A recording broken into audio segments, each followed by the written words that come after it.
All right, what's up? Good morning, everybody. Great to be on the PT on Ice Daily Show. Happy Thursday. So I'm coming at you from new quarters. I'm no longer down in the basement dungeon. We moved a couple miles down the road. My wife and I bought a house. So new quarters, got an upstairs office. So things are looking up. Hope everybody's doing great. A lot of things coming up in Ice World before we jump in. Virtual Ice, if you guys want to get in on that, our 52 sessions, year 2 curriculum starts Tuesday. So if you want to jump in before Tuesday, I'm going to be kicking that off, talking about patient symptom behavior model and really opening up kind of the reasoning framework for the entire year to come. So $29 a month, 52 sessions. If you guys want to jump in with our team, please make sure you do so, but do so now. Or certainly in the next couple of days, because registration will close up, I think on Tuesday or Wednesday, and then it'll close up until next quarter. So that's coming down the pipe. Also, we're building up for Rising Tide. Certainly you've seen it. We just released Chris Johnson's objectives in session. That's going to be amazing. I've never had a chance to see Chris actually talk about running in person and watch him do his thing. So you've seen Chris, and you've seen Ben, and you've seen Todd, and you've seen us rolling out all of our objectives. So that's going to be in Albuquerque, New Mexico, September 28th, 9th, and 30th. So it really, if you guys are looking at being in that prevention health promotion space, that's going to be the APHPT's annual event. So we're trying to bring the whole tribe together every year, not only to learn information that we can bring back to our communities, but to network with each other, to learn about what's working as far as going out to businesses and groups and actually being in the wellness, prevention, health promotion space. So that's going to be like our big year event. So if that's an area that you want to be in, that's a conference you want to be at. So we do still have seats left. They are getting numbered. And remember that for students, it's $595 for the whole package. So for the registration, for the hotel rooms, for most of your meals. So if you're a student, we want you to be there. We know you're strapped for cash. Think about that. I think it's Student 2018 is the code that you would use for that. So anyhow, those are two big things, Vice and Rising Tide, that are coming up. So check those out. What I really want to talk about today is patient reassurance, because we talk about it all the time, but I think we're still missing some really key opportunities that are right there in front of us that we're not capitalizing on. And there's a lot of those, but I want to bring up 3 that really jump out at me. So in general, we always talk about this concept of sharing the good news, right? So what we say is we never want your impairment hunt to depress your patient. And yet we oftentimes see that, right? It's well-intentioned. We go into the eval and we basically start cataloging all the things that are wrong with the patient, right? So not only do you have a tight lumbar spine, but boy, your hips aren't functioning properly at all, right? Not only are they not moving well, boy, are they ever weak. But it's not just your hips. I mean, down to your ankles, you really lack dorsiflexion, even all the way down to your big toe. That's not moving well. I mean, really nothing from the waist down is working like it should. So that's great. We have a lot to work on. Right? We hear that message all the time. Boy, you're really broken, right? But we can work on that. And that's a well-intentioned message, right? Like you mean well. Hey, what's up, Liz? You mean well. You're trying to tell the patient, look, it's great you're here because there's all these different areas that we can make forward progress. The problem is the overall message you're giving the patient is you have a tremendous amount wrong with you. And that is not a message that somebody walks away from thinking, hey, I think I'm going to get a lot better, because I'm really messed up. Like, those two things don't jive well together. So we really want to challenge you, and I mean directly challenge you. Like today, I mean, it's Thursday morning. A lot of you are going to be in clinic. I'm going in there at 11, right? I'm hoping that a lot of you can ask yourself, when your patient's walking out the door from their eval, I mean today, on your first eval, just do me a favor and ask yourself this question. When that person's going up at the front desk, or you've walked them up there and they're going to schedule, right? While you're going up there, ask yourself, does this patient feel stronger and more resilient, or do they feel more impaired and fragile? Like, if I look at the entire hour we just spent together, what do I think the sum is of that hour? And I think if you're being really honest with yourself, you're going to say to yourself, well, right now they probably feel more broken and fragile, but I think they understand there's a plan forward. And while that's not the end of the world, the ultimate would be for them to feel stronger and more resilient, right? And to believe there's a plan to get even better yet.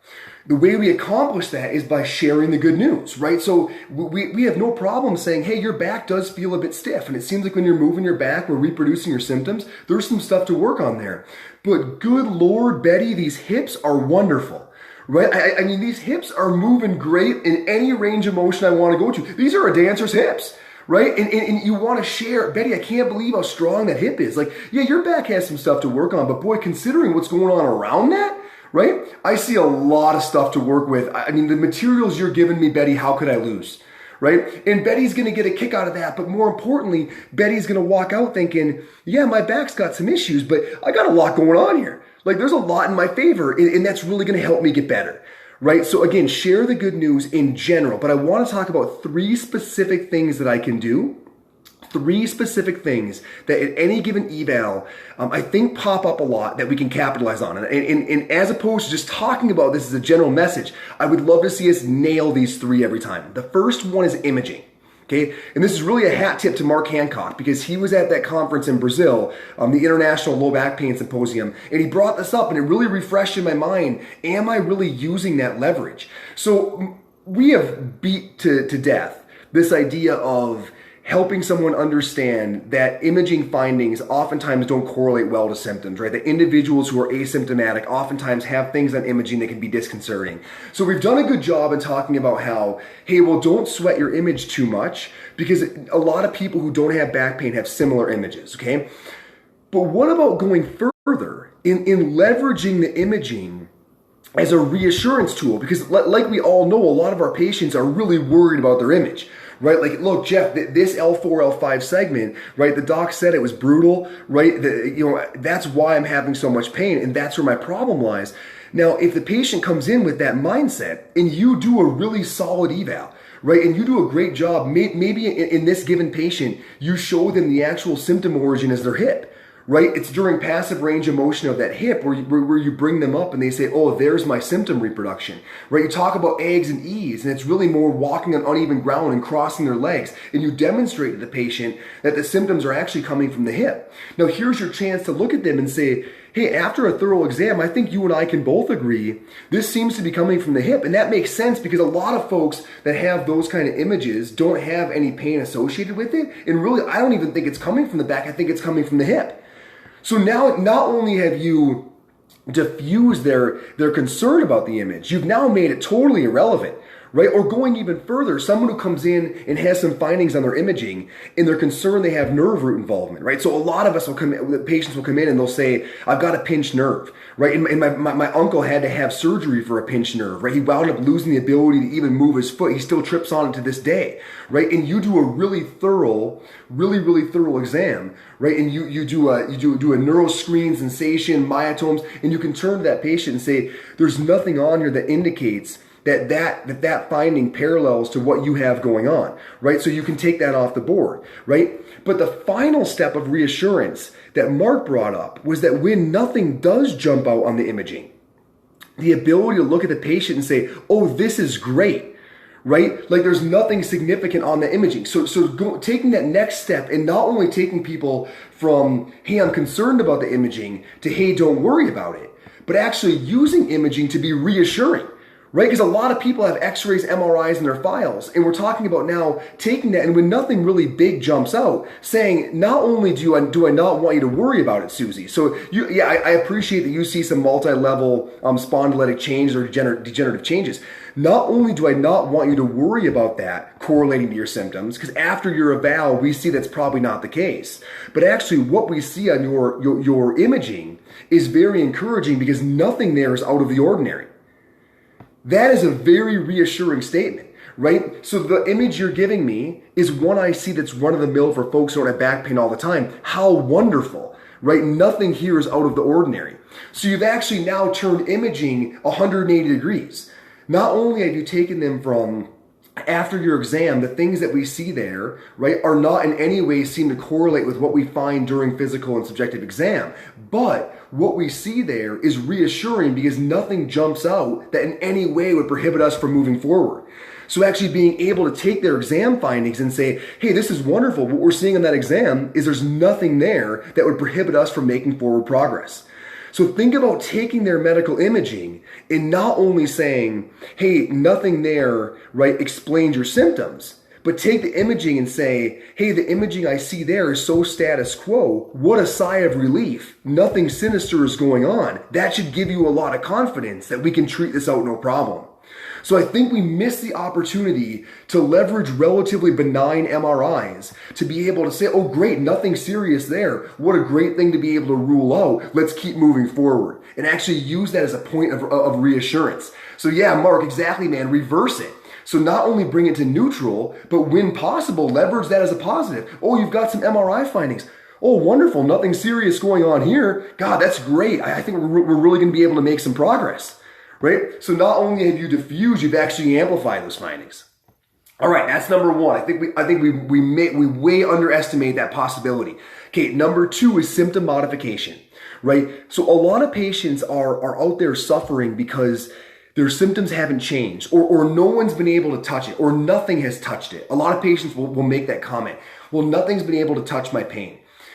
If you are able to touch their pain, if you're able to do something to them, to change it, even in the short term, that can be a major mindset change for that patient, right? Because if nothing has been able to get after that nagging cervicothoracic or rib pain they've had when they move their shoulder, and you go on there and you do an assisted posterior glide, or you do some scapular assist, or you do any symptom modification, and the patient reaches up and says, hey, you know what, Jeff?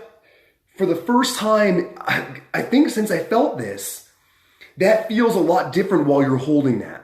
That's a huge moment. Not that the short-term change is the end of the world, right? And not that you doing that manual therapy technique is going to be the key to the kingdom, but because the patient realizes right there on the spot, what's going on is modifiable. And folks, what can be changed can be fixed. Most patients would agree with that. Once they realize that you can alter it, it stands to reason that you should be able to build in a program to be able to change it longer term. And that can be a real rush of relief for folks, because if they're like, God, I've been trying everything and nothing has made a difference, and you're able to get your hands on them or use some tools or change their position or change their breathing, you're able to change their environment, have them do it, and they say, oh boy, when you're doing that, my symptoms are dramatically different. Now, there's a very important point here, right? Doing something once can be a fluke. Doing something 3 times is a sale. Right? So don't just do it once. Like if you find a way to change their symptoms significantly during their primary aggravating activity, don't just do it once, because it can always be a fluke. But if you can reproduce it multiple times, you see that look in their face of like, oh man, that feels better every time. Whatever we're doing here seems to really be changing the symptoms that I'm having, which means there must be things that we can do to get the job done. And all of a sudden that hope starts to creep in. They go from that feeling of kind of despair of like, where is this coming from? And why can't I find it? And why can't anybody touch it? To, hey, we're able to change it in real time on the spot. I've got some real hope that what we're going to be able to do here is going to shift the needle in the long term. So I think leveraging symptom modification simply to show them, look, we can change this, right? This is workable. This is palatable. We can do this. Just that moment for many of your patients can dramatically change the way, it can really shift them from suffering to constructive. From, hey, I'm in despair to, hey, cool, there's some things we can do. What are those things? And let's get after it. So utilize symptom modification to get your patient out of kind of that rumination of like, God, no one knows what this is. No one can seem to touch it. The medication's not working. To, hey, someone seems to be able to change my problem. Let's get constructive and figure out how we can leverage those tools to get rid of it. So I think we can utilize symptom modification very specifically in that context. Okay, finally, and as I said on Twitter yesterday, I think the most underutilized question in PT is, oh, so it's no worse. That is a question. So no worse? We underutilize that question. Okay, so when we think about our persistent pain patients in particular, right, a lot of what we're working on with those folks is fear. Right, is activity avoidance, is motion avoidance, right? We know that we want to get them back to re-exploring their full movement library. We really want to get them back to doing the activities they love for a whole host of reasons, right? So they become more socially connected, so they get the endorphin release of doing something they love, so they get more active in general. Like we know getting them back to doing what they love is gigantic. But they oftentimes aren't doing it because they're afraid that it's going to make their overall condition worse. We oftentimes miss good opportunities to show them that's not the case. So even in the clinic, right? So think about in the clinic when you have a patient who's afraid of doing stairs, right? And they report that during their history. Hey, I no longer go upstairs. I had my uncle move my laundry downstairs, so I have everything on the first floor because boy, when I do that, my hip really flares and then my day is miserable, right? And you get them in an environment, right, where you've warmed them up, you've given them some good breathing, you've talked about strategies, maybe you're using a single point cane. I love Dustin's talk yesterday about minimizing the overall challenge of the activity to increase that reserve, right? So you've changed the environment to one that you believe is favorable. Maybe you've done some actual activation of specific muscles that you think are going to help with the activity. Either way, you've got them in a position that you believe is more favorable, right? And now you have them do the stairs in the clinic, right? So basically here comes your trial treatment, right? So you're having them do the stairs. They do 5 or 10 of them, right? Now this is after maybe you've done some manual therapy or some activation or some stretching or some reassurance or some breathing, right? Some strategizing, anything you've done that you believe is relevant for that patient that's going to help. And now you have them try the stairs and they do 10 of them. The mistake we often make is we look at the patient and we say, was that any better? Right? Now, first of all, that's a leading question, right? If we really want good data, right, the first question needs to be any different or any change, right? Compared to how we did it before or compared to how it usually goes for you, was that any different? Right? That's a good non-biased question. But when they say, no different, that's a great chance for you to say, okay, so you're saying that right now compared to before you did the stairs, there's no difference? And the patient says yes. And you say, so no change, so you're no worse? And the patient goes, yeah, I guess not. Okay, that's a really big moment. So you're drawing attention to the patient that you just did the thing that you've been avoiding. And what you're telling me is you're no worse for the wear. In other words, you're more resilient than you thought, right? When that patient comes back on follow-up visits and they say, and you say, well, how are you doing, right? And the patient goes, I'm doing okay. And you go through and you reassess your asterisk signs and you get a good idea of where they're at. And you say, so what have you been up to? And they say, oh, well, I played a lot of golf. You know, and I have been playing a lot of golf. And you say, oh, and you're no worse off? So you it didn't flare you up because I just reassessed you and you're doing every bit as well as you were on Tuesday. So you were able to do that activity and you're no worse? And the patient's always kind of surprised by the question because they think they're supposed to be getting better.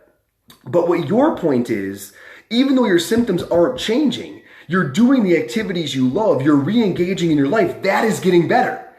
Right? So you have to switch that focus a little bit from, we're not always trying to decrease your symptoms. We're trying to improve your life.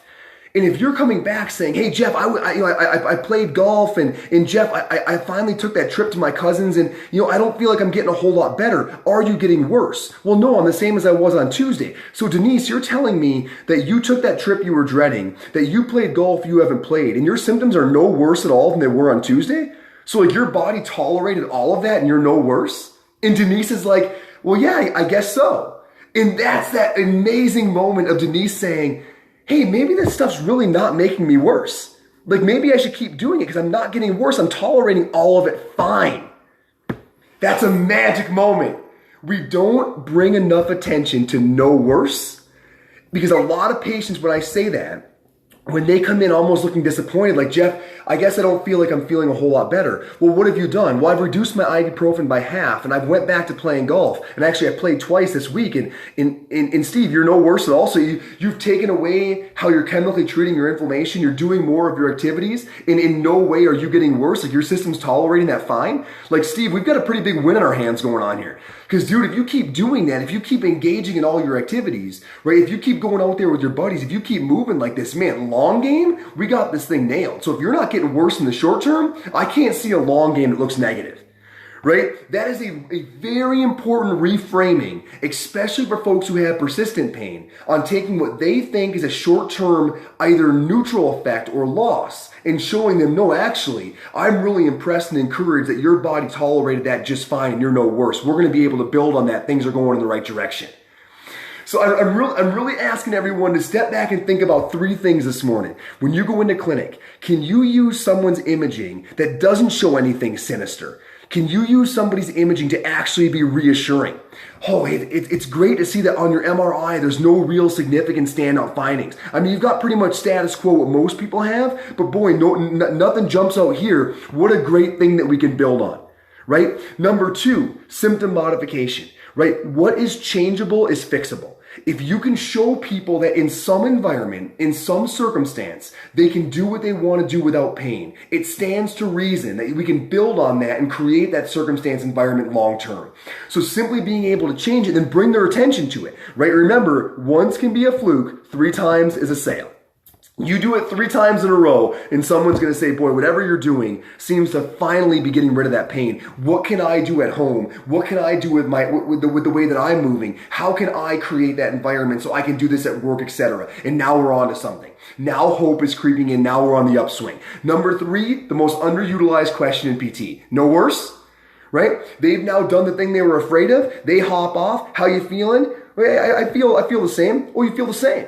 So you knocked out those stairs like it was nobody's business and you're no worse for the wear? Sounds like a win to me, right? You're the same as you were on Monday, but you went back and played golf. You drove for 2 hours and your body didn't respond negatively at all. So you were able to tolerate that just fine. Geez, good for you. Do more of it, right? No worse, right? Think about those 3 things. I hope there's some value there. I know we talk all the time about positive language and reassurance, but I think sometimes we fail to realize what are key moments during that eval? What are key moments during that follow-up that I cannot miss to build that confidence in my patient, to have those messages of resilience and robustness that wind up decreasing catastrophizing, decreasing despair, and get somebody on the right road. Guys, happy Thursday. It's 6:30 in the morning, 7 in the morning, my time. I hope everyone goes into clinic, has an awesome day. Reassure your patients when they leave your eval, do they feel more robust or do they feel more broken down? It is your language and your behavior that sets that stage. Guys, enjoy your Thursday. Great to see you. I'll either see you next week or the following, but I'll look forward to it. For those of you in Vice, I'll see you Tuesday. Can't wait to get that year launched.